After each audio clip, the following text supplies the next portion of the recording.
The hour is 7 p.m. Having arrived, I'll call to order this regular meeting of Keene City Council. This meeting is televised live on Channel 1302.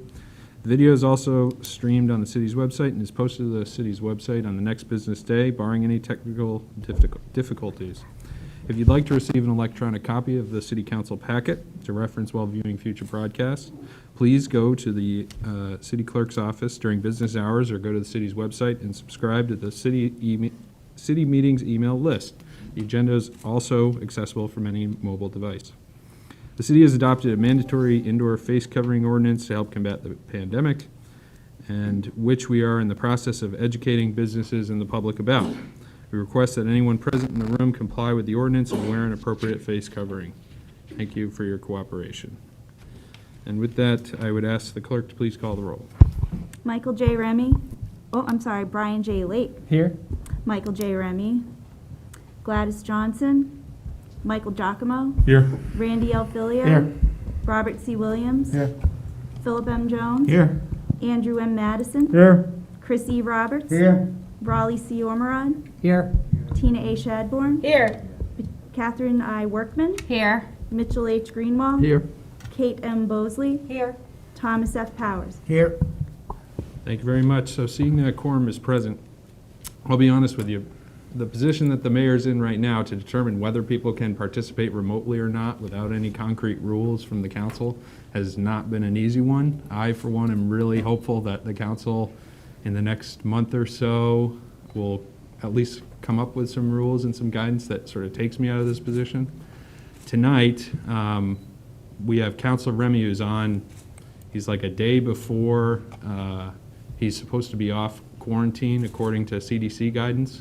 And so I would put out there to the council that he be able to participate remotely, barring any objections. So are there any objections to Councilor Remy participating remotely tonight? Okay. So I would ask that Councilor Remy be allowed to participate and the monitors get turned on. Wow. That's pretty impressive. Okay, so Councilor Remy, you're available and can hear us and everything's all good. Just testing that you can hear me. All right, thank you very much.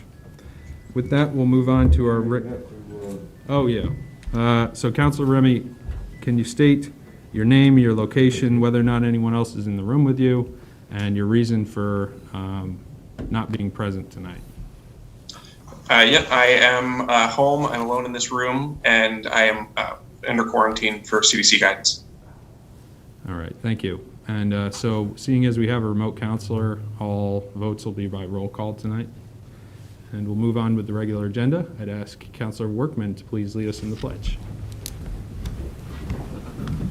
I pledge allegiance to the flag of the United States of America and to the republic for which it stands, one nation, under God, indivisible, with liberty and justice for all.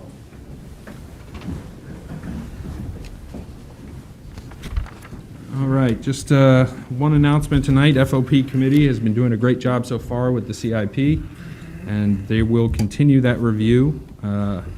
Meetings on February 10th and February 24th will start at 5:30 p.m. to accommodate that with a light meal in advance. The public hearing, and this is important for the public to pay attention and have their opportunity to weigh in on the CIP, will be March 3rd at 7 p.m. So put that on your calendars if you want to participate.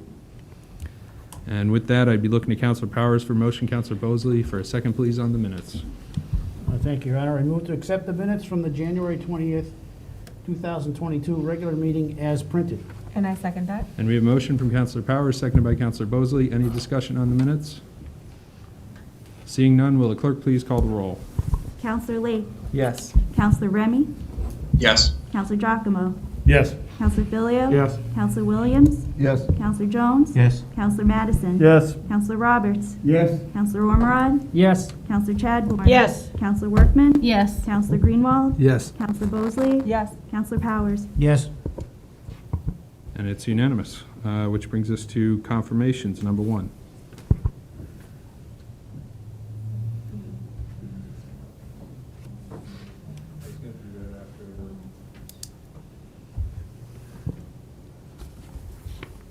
So we have a confirmation of Michael Giacomo to serve on the Partner City Committee for a term to expire December 31, 2023, and a confirmation of Heidi Schweiger to serve on the Human Rights Committee for a term to expire December 31, 2024. All right, thank you very much. I'm looking to Counselor Powers for a motion. Counselor Bosley for a second, please. Thank you, Your Honor. I move to confirm the nominations. And I second that. We have a motion from Counselor Powers, seconded by Counselor Bosley. Any discussion on the confirmations? Seeing none, will the clerk please call the roll? Counselor Lake. Yes. Counselor Remy. Yes. Counselor Giacomo. Yes. Counselor Filio. Yes. Counselor Williams. Yes. Counselor Jones. Yes. Counselor Madison. Yes. Counselor Roberts. Yes. Counselor Ormerod. Yes. Counselor Chadbourne. Yes. Counselor Workman. Yes. Counselor Greenwald. Yes. Counselor Bosley. Yes. Counselor Powers. Yes. And it's unanimous. So before we take up the next regular item on the agenda, believe it or not, I can't nominate people to positions that are currently filled. So we have to bring forward the items on, in section G, G1 and G2 forward so the people can resign and I can nominate someone to replace them. So I'm looking to G number 1 and 2. So we have a memorandum from the Community Development Department, two actually, related to resignations, one of Andrew Day from the Energy and Climate Committee, and the other from Abigail Abrash Walton, resigning from the Congregate Living and Social Services Licensing Board. And I'm looking to Counselor Powers for a motion. Counselor Bosley for a second, please. Thank you, Your Honor. I move to accept the resignations with regret and appreciation for their service. And I second that. And we have a motion from Counselor Powers, seconded by Counselor Bosley. Any discussion on the resignations? Seeing none, will the clerk please call the roll? Counselor Lake. Yes. Counselor Remy. Yes. Counselor Johnson. Yes. Counselor Giacomo. Yes. Counselor Filio. Yes. Counselor Williams. Yes. Counselor Jones. Yes. Counselor Madison. Yes. Counselor Roberts. Yes. Counselor Ormerod. Yes. Counselor Chadbourne. Yes. Counselor Workman. Yes. Counselor Greenwald. Yes. Counselor Bosley. Yes. Counselor Powers. Yes. And it's unanimous, which brings us back to our regular agenda, B2. We have the nominations of Sofia Cuna Vasconcelos to serve on the Historic District Commission for a term to expire December 31, 2023, and to the Energy and Climate Committee, Beth Campbell, term to expire December 31, 2024, and finally to the Congregate Living and Social Services Licensing Board, Thomas Salvestano, with a term to expire December 31, 2023. And as usual, these will be tabled to our next regular meeting, which brings us to communications, number 1. And we have a communication that was received from Loretta Simons, and she is writing relating to removal of a city tree that may be causing damage to her property. And this will be referred to the Municipal Services, Facilities, and Infrastructure Committee, number 2. We have a communication from Adam Tepfer, and he's requesting the use of city property in September to sponsor a Keene Pride celebration. And this will be referred to the Planning, Licenses, and Development Committee. Committee reports, number 1. We have a Municipal Services, Facilities, and Infrastructure Committee report relative to a request from Kevin Leary for access to property through the Old Gilsum Road. And on a vote of 5-0, the Municipal Services, Facilities, and Infrastructure Committee accepted the communication from Kevin Leary as informational.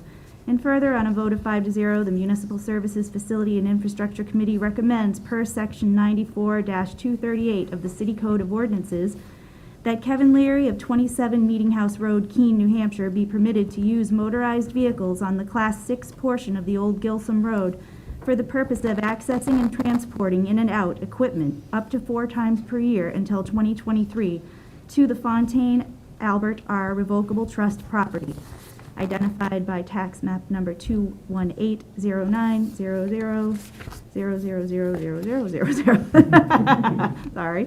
This motorized access to be coordinated with staff, with Mr. Leary abiding by all conditions set by staff. Thank you. Counselor Greenwald for a motion. Counselor Filio for a second, please. Thank you, Your Honor. I move to carry out the intent of the committee report. Second. And we have a motion from Counselor Greenwald, seconded by Counselor Filio. Counselor Greenwald. Thank you, Your Honor. Mr. Leary came to us with this request. This is a topic that was discussed numerous times last year as he was trying to explain what he wanted to do, and the committee kept talking about it.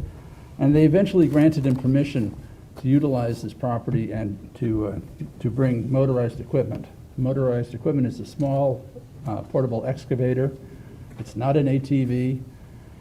It's basically equipment to do some maintenance to the property. So what he was asking for now is, he was granted 2 times a year that he could do it. He's asking for an additional 2 times, a total of 4. So the committee heard this, and basically, since there was no issues last year, felt very favorable of it. What's interesting is that if Mr. Leary was the owner of the property, he would be able to just do this by right as the owner, but he's a lessor. So it just made it a little bit more confusing. But the committee heard it, and we are trusting that Mr. Leary is going to do the right thing, and if he doesn't, the permission can be revoked at any time. Thank you, Counselor Greenwald. Any comments or questions? Seeing none, are you ready for a vote? Will the clerk please call the roll? Counselor Lake? Yes. Counselor Remy? Yes. Counselor Johnson? Yes. Counselor Giacomo? Yes. Counselor Filio? Yes. Counselor Williams? Yes. Counselor Jones? Yes. Counselor Madison? Yes. Counselor Roberts? Yes. Counselor Ormerod? Yes. Counselor Chadbourne? Yes. Counselor Workman? Yes. Counselor Greenwald? Yep. Counselor Bosley? Yes. Counselor Powers? Yes. And it's unanimous. Number 2. The Municipal Services, Facilities, and Infrastructure Committee report related to the relocation of Woodard Pond Road, and on a vote of 5 to 0, the Municipal Services, Facilities, and Infrastructure Committee recommends that the city manager be authorized to do all things necessary to negotiate and execute an easement deed with the town of Roxbury for the relocation of Woodard Pond Road across city-owned property in Roxbury, New Hampshire. And I'm looking at Counselor Greenwald for a motion, Counselor Filio for a second. Your please. Honor, move to carry out the intent of the committee report. Second. We have a motion from Counselor Greenwald, seconded by Counselor Filio. Counselor Greenwald. Thank you. Again, this is something that has been, in the process for a while. This came from the city attorney's office. Repairs to the Woodard Dam were carried out, and the city had to work with the town of Roxbury to relocate a Class 6 road to allow the dam work. Staff prepared an easement deed that granted from the city of Keene to the town of Roxbury over a portion of the road that is defined by the easement deed. It's a legal recording of what is going on. City attorney has assured it that it's appropriate. There was nothing of concern to the committee, and we are recommending adoption. Thank you, Counselor Greenwald. Any discussion? Seeing none, are you ready for a vote? Will the clerk please call the roll? Counselor Lake? Yes. Counselor Remy? Yes. Counselor Johnson? Yes. Counselor Giacomo? Yes. Yes. Yes. Yes. Yes. Yes. Yes. Yes. Yes. Yes. Yes. Yes. Yes.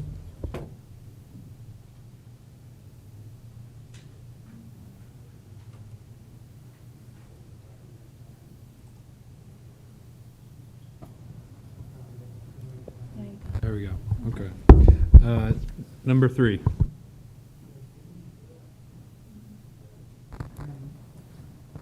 So we have an informational report from the Municipal Services, Facilities, and Infrastructure Committee regarding the maintenance of the Wilson Pond Dam. And on a vote of 5 to 0, the Municipal Services, Facilities, and Infrastructure Committee recommends the issue of Wilson Pond Dam be reported out as informational. All right, and we'll file that into the record as informational. I'd just like to note as well, we were having problems with the mic, but number 2 was passed unanimously.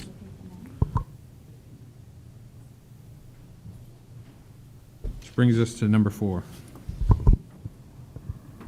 We have a further report from the Municipal Services, Facilities, and Infrastructure Committee, and this is related to the request that the Main Street be designated as a smoke-free zone. And on a vote of 5 to 0, the Municipal Services, Facilities, and Infrastructure Committee recommends the communication from Monica Marshall be reported out as informational. And this will also be filed into the record as informational. Number 5. We have a Finance, Organization, and Personnel Committee report related to the American Rescue Plan Humanities Grants for Libraries. And on a vote of 5 to 0, the Finance, Organization, and Personnel Committee recommends that the city manager be authorized to do all things necessary to accept and expend a grant of $10,000 from the American Rescue Plan Humanities Grants for Libraries Award in support of library programs. Thank you. I'm looking at Counselor Powers for a motion. Counselor Remy for a second, please. Thank you, Your Honor. Move to carry out the intent of the committee report. Second. We have a motion from Counselor Powers, seconded by Counselor Remy. Counselor Powers. Thank you, Your Honor.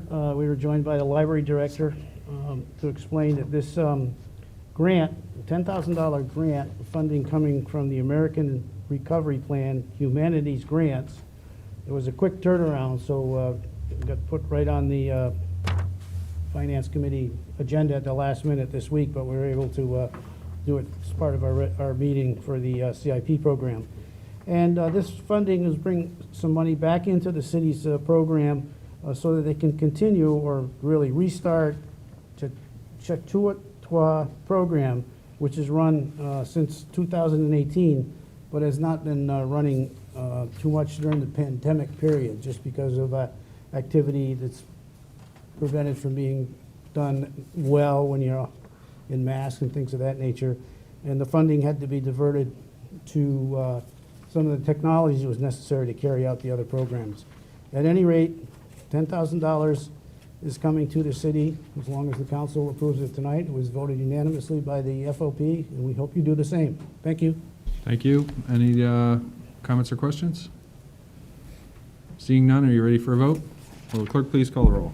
Counselor Lake? Yes. Counselor Remy? Yes. Counselor Johnson? Yes. Counselor Giacomo? Yes. Counselor Filio? Yes. Counselor Williams? Yes. Counselor Jones? Yes. Counselor Madison? Yes. Counselor Roberts? Yes. Counselor Ormerod? Yes. Counselor Chadbourne? Yes. Counselor Workman? Yes. Counselor Greenwald? Yes. Counselor Bosley? Yes. Counselor Powers? Yes.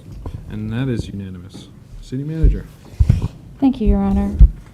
As I mentioned at the last council meeting, I have established a committee to review the staffing requests made by the fire chief for an additional 4 firefighters. I've asked Councilor Powers to chair this committee, and Councilor Remy will also be participating. We have 4 members of the fire union participating, in addition to leadership at the fire department, as well as a member from both the HR department and the finance department. The first meeting is tomorrow. The goals for the first meeting include having the fire department clearly define the need, identify the information and data needed to analyze the issue so that recommendations can be formulated, and set a schedule for future meetings. As part of the fiscal '22 budget request from the fire chief, he presented 3 options: hire 4 firefighters, hire 4 certified paramedics and require them to obtain firefighter credentialing, or hire 4 certified paramedics that remain as paramedics only in the department. The chief identified more than one way to meet the growing needs of the department, and the committee, I'm guessing, will identify several more. For example, we contract with communities in our region to provide service. The committee will evaluate the cost-benefit of providing that service and the demand on the department, including the amount of time we are outside of the city limits. This is just one example of many of the things the committee will be analyzing. I'll keep you posted as we move forward. It's my plan to have recommendations to include as part of the upcoming budget process for fiscal '23. I begin the process of evaluating budget requests in March and finalize my budget for printing at the end of March so that the budget book can be submitted to the council by May 1st. It's a short timeline, and if the work of the staffing committee is not done, it may be necessary to discuss further adjustments to the budget with the council as part of the FOP budget review process. In regards to interim staffing changes at the fire department, I met with the chief and deputies and HR director regarding some interim or more immediate staffing adjustments. I supported the continuation of the 10th person on shift through the end of the fiscal year. The additional cost to the budget is just over $170,000. This is from the date of December 8th, when the chief authorized the 10th person, to the end of the fiscal year. The fire department has applied for a grant to cover $85,000. While we don't have official word yet, it does look like we may in fact receive that grant. However, it may still be necessary before the end of the fiscal year to move funds to the fire department to cover the rest of the expenses. If so, I will be seeking council approval to transfer those funds. And today, the fire chief also put out a very detailed press release related to the fire inspection program, and I forwarded that to all of you earlier this morning. Some other news, if you remember, I think it was at the last meeting, we talked about excess toll credits in the New Hampshire Department of Transportation. Well, not surprisingly, I received our denial to the request to use the excess toll credits as a match to the Lower Winchester Street project. I have drafted a letter to our senator and reps to urge them to support legislative initiatives which would allow this type of use. And then just a quick update on the community development hiring process. We have 3 candidates at this point, all from out of state, who are moving forward in the interview process later this month. That's it for me. All right, thank you very much. Which brings us to F reports, number 1. We have a memorandum from the city clerk. This relates to ordinance O 2021-16B, related to the wearing of face coverings. Okay, so as is provided in the ordinance, we have to review this every 60 days, at least every 60 days. So we brought it forward. There are really 2 questions I think the council should try to answer tonight. One is whether they want to rescind the ordinance. So we'd be looking for a motion to rescind the ordinance. That seems like a good place to start, because if you rescind the ordinance, we don't have anything much more to talk about. If you don't decide to rescind the ordinance, then we really need to discuss enforcement of the ordinance. So we've been in an educational phase, as I think all of you know, and at the time when the ordinance was adopted, it was clear that a lot of councilors didn't want to put the onus on the business owners. But we might be entering a phase of enforcement where this ordinance would be doing that. And so I think it's important that the council think about that a little bit and ultimately take a vote whether to move forward with the enforcement phase of this ordinance or to keep it in the educational phase that we're in right now. But the first step would be to decide if you want the ordinance to continue at all. So at this time, I'd be asking for someone to make a motion to the effect to rescind the ordinance. Councilor Powers. Well, thank you, Your Honor. In an effort to get discussion moving, I would move to rescind the ordinance. I'll second that. We have a motion from Councilor Powers, seconded by Councilor Bosley. Any discussion? Councilor Greenwald. The attorney. Regarding the involvement of the business, the way the ordinance on the surface reads, it's a complaint-driven situation where someone would make a complaint, there would be a response, and then the unmasked offender would then be either given a summons or what have you, right? Well, we're a couple of steps short of that happening. I understand, yes, I know the steps, but my question is, what is the involvement of, we lost,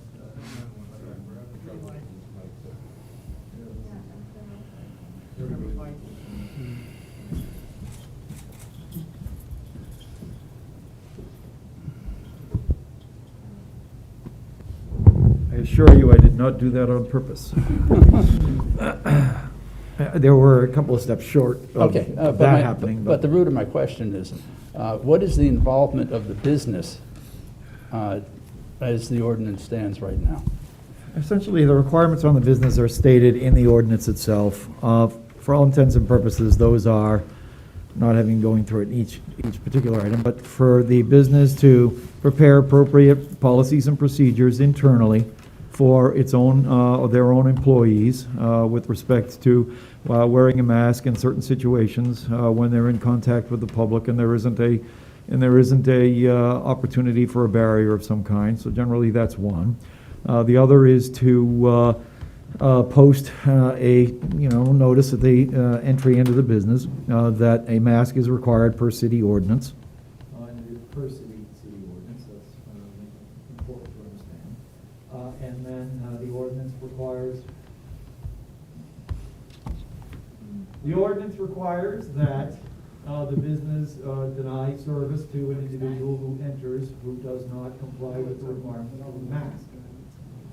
So, in that sort of situation, just to spin it out, if an individual presents himself to the business has placed a required a notice in the window the individual still walks in to the location without wearing a mask.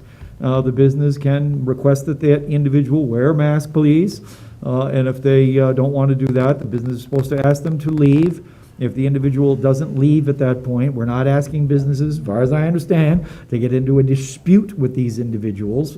If these individuals don't want to comply with the requirements, then the business has the opportunity to call the police department, and the police department will respond to that at that point. The issue with respect to the penalties on the business, even though they're not spelled out in the ordinance, there is a separate city code requirement under section 1-15 of the city code that provides that if there is a requirement placed on an entity or an individual by city code that doesn't otherwise contain a penalty provision associated with it, then the general penalty under section 115 would apply.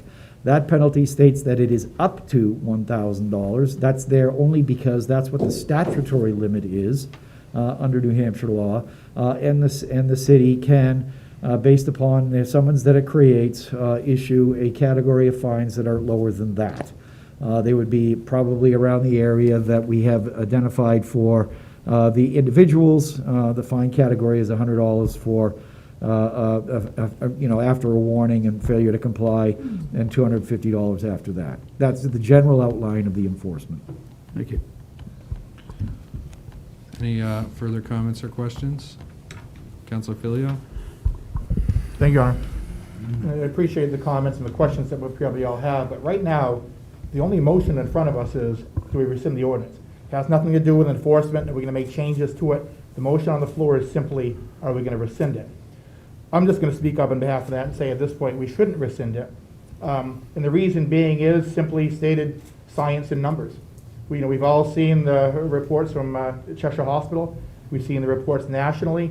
Most of them have said that we would peak early to mid-February. It looks like that's happening. But when we did the ordinance, the numbers were here, and it's climbed to here. So why on earth we rescinded ordinance when we still haven't got the numbers back to where they were before? That makes no sense whatsoever. None of us here like this ordinance. I don't. I hate wearing these damn things.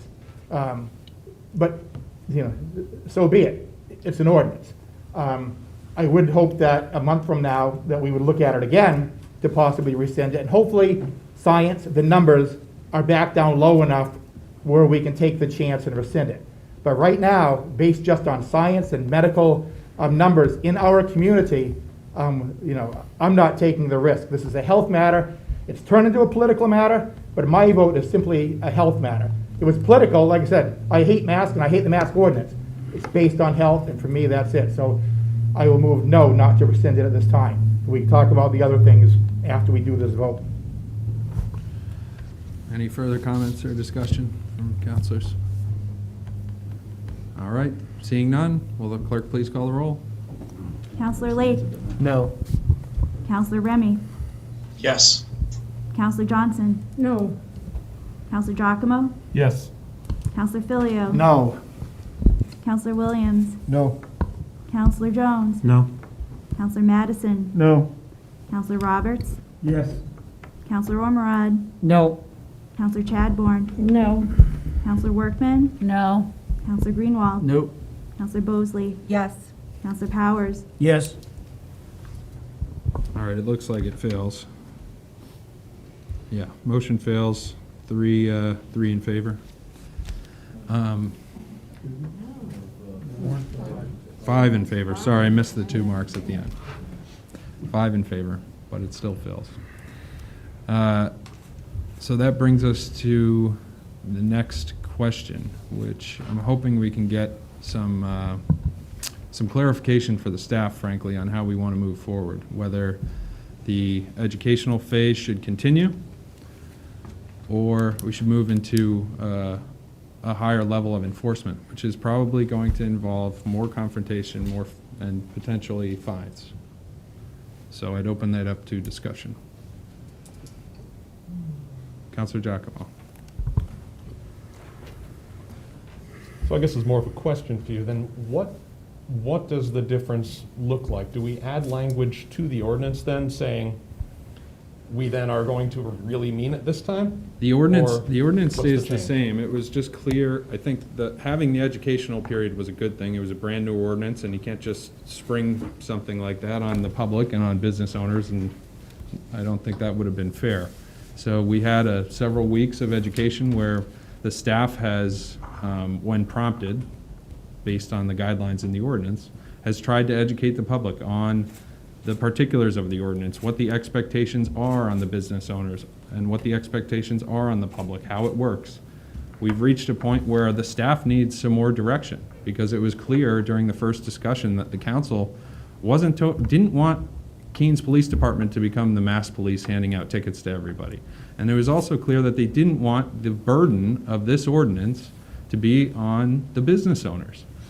Unfortunately, the language and the way that this is crafted, both of those things are a possibility if we move into a full enforcement mode. And I think we owe the staff some direction here on how to move forward. May I follow up with that, Your Honor? Yep. So to clarify my question then, we're making no change to the ordinance.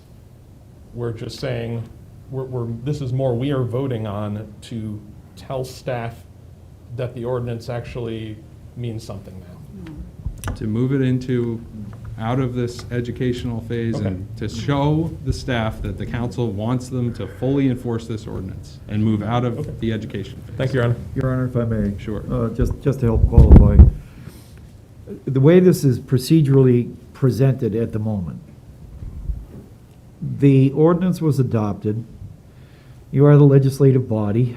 The city manager is for all intents and purposes, the executive, right, of the city.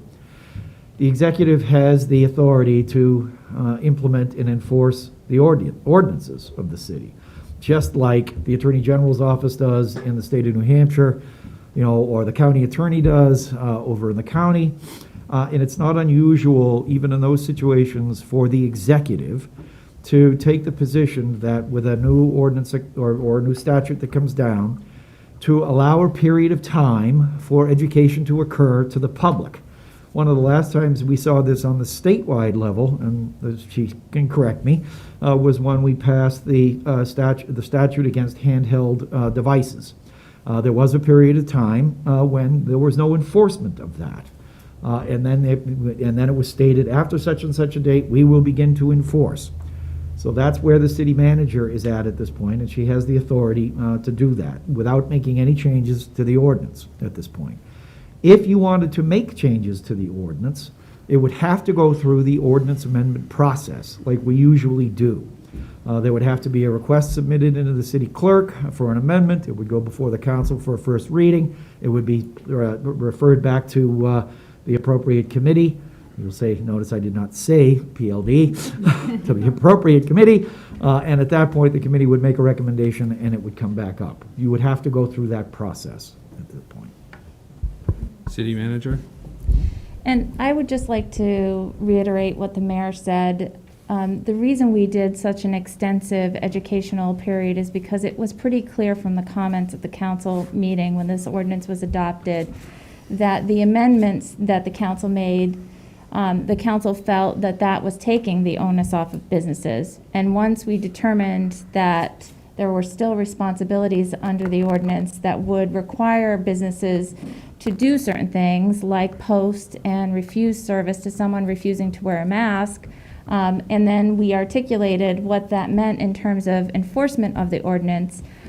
It really was difficult for me to move right into an enforcement phase. And so tonight, what I am looking for is some consensus as to whether or not you would like us to move to enforcement. Because when you move to enforcement, it will need to be across the board, meaning both individuals being penalized as well as businesses. The way that the ordinance is written, we can't pick and choose who gets the penalty. It will need to be across the board. And I can tell you that so far during this educational period, we have gotten a lot of voluntary compliance.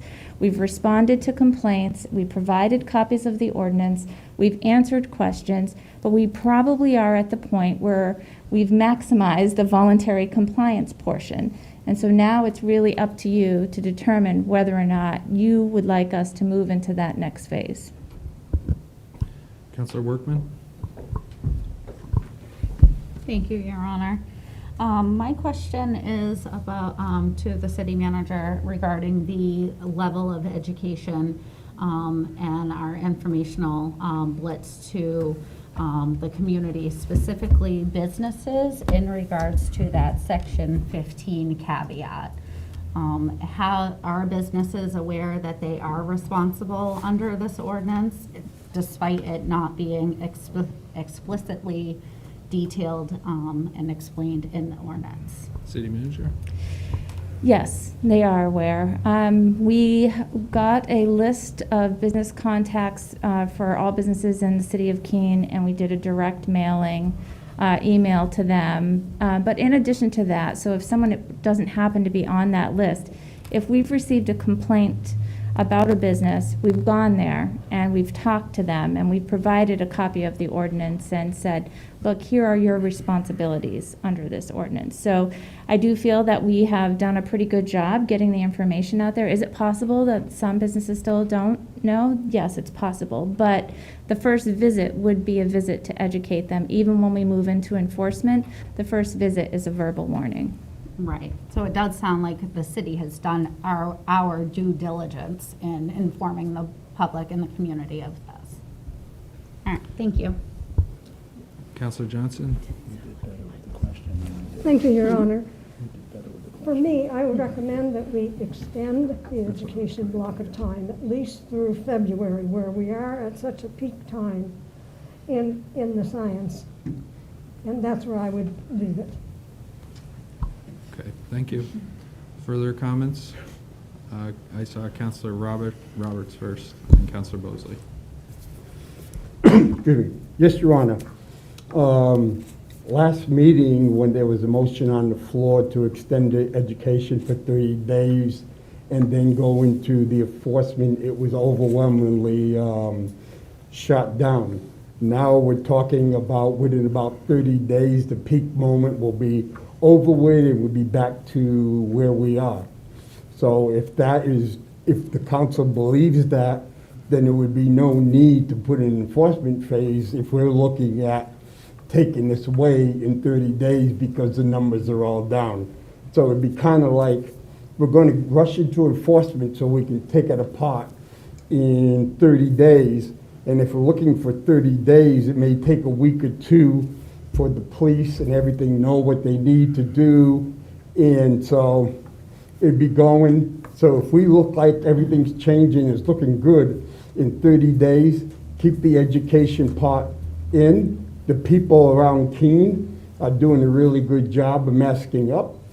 And there's a lot of people who live in Keene have no problem driving outside of Keene, taking the mask off.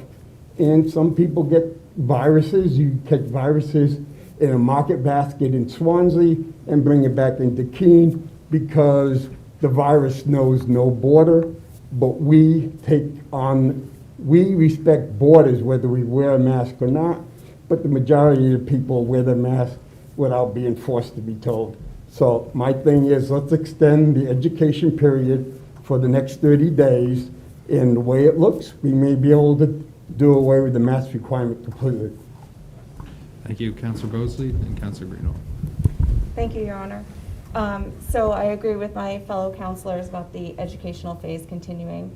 I shared an article recently where the hospital has now started to offer other forms of therapy to people, and it's my understanding that the surge ward has been reduced and that their hospitalizations are being reduced.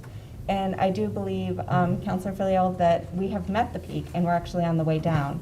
So agreeing with Councilor Roberts, I think that to go into a phase where at the very tail end of this, we are, hopefully we're back here in 30 days rescinding this ordinance, and to go into a phase where we start to, enforce and have the city be the bad guy is not the look that I'd like to have. We have met probably the maximum voluntary compliance. And I think that that's the best that we could ask for. A lot of people in this town are doing the responsible thing, and I think we should just move forward.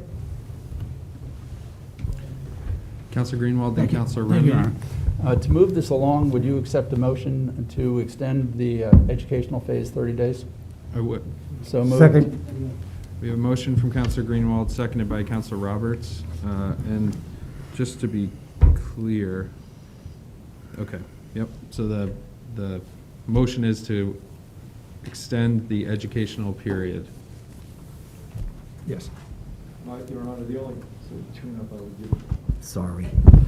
The only tune-up that I would give to that if the second approves is because the city manager is operating within her authority. My suggestion would be to move to recommend to the city manager that the educational period continue for Sure. an additional 30 days. Thank you. Glad you're here. Well, do we want to do it, do we want to put the 30-day? Well, or I'm sorry, whatever. Time limit on it? Yeah. I would just leave it open-ended because we have to revisit this at some point, so I would just, That is fine. fine? have Fine no with that problem. second? Okay. So just to be clear, it's to extend the educational period, or to recommend that the city manager work within her authority to extend the educational period on this ordinance. Counselor Remy, and then Counselor Philip. Your Honor, my point has actually already been taken. I was going to jump on Mitch's point of making a motion and also removing the date was my second question, was because we are on a 60-day clock for this. So. Okay, Counselor Filio. Yeah, I have no problem with this at all. You know, we are a nation of laws, and let's be honest, ordinances at all levels keep honest people honest. There's going to be dishonest people that are going to violate the ordinance no matter what. Just like speed limits, there's going to be people that are going to violate the ordinance all the time. You know, some people enjoy violating ordinances. We've just seen, you know, we've had the fire department, we've had businesses in Keene violate codes and ordinances. Some by accident, some more because they didn't care. Same thing's going to happen with this mask ordinance. You're going to have people out there gleefully ignoring it, and we can't really do much about that. We can continue to educate, hope people do the best thing, and once again remind them, this is about health. This isn't about us trying to, you know, big brother and bear down on people for no reason. This is strictly about the health of our community. And hopefully, in the next month, the numbers come down far enough, we can eliminate the mask ordinance. But I have no problem with the educational part. This was never meant to be, you know, big brother coming down on people. It was always meant to be about health and education. Thank you. Thank you. Any further discussion or comments? All right, seeing none, are you ready for a vote? Will the clerk please call the roll? Counselor Lake, Yes. Counselor Remy, Yes. Counselor Johnson, Yes. Counselor Giacomo, Yes. Counselor Filio. Yes. Counselor Williams, Yes. Counselor Jones, Yes. Counselor Madison. Yes. Counselor Roberts, Yes. Counselor Ormerod, Yes. Counselor Chadbourne. Yes. Counselor Workman, No. Counselor Greenwald, Yes. Counselor Bosley, Yes. Counselor Powers. Yes. All right, one opposed, the motion carries. And so this will come up for review within a 60-day period again. Okay.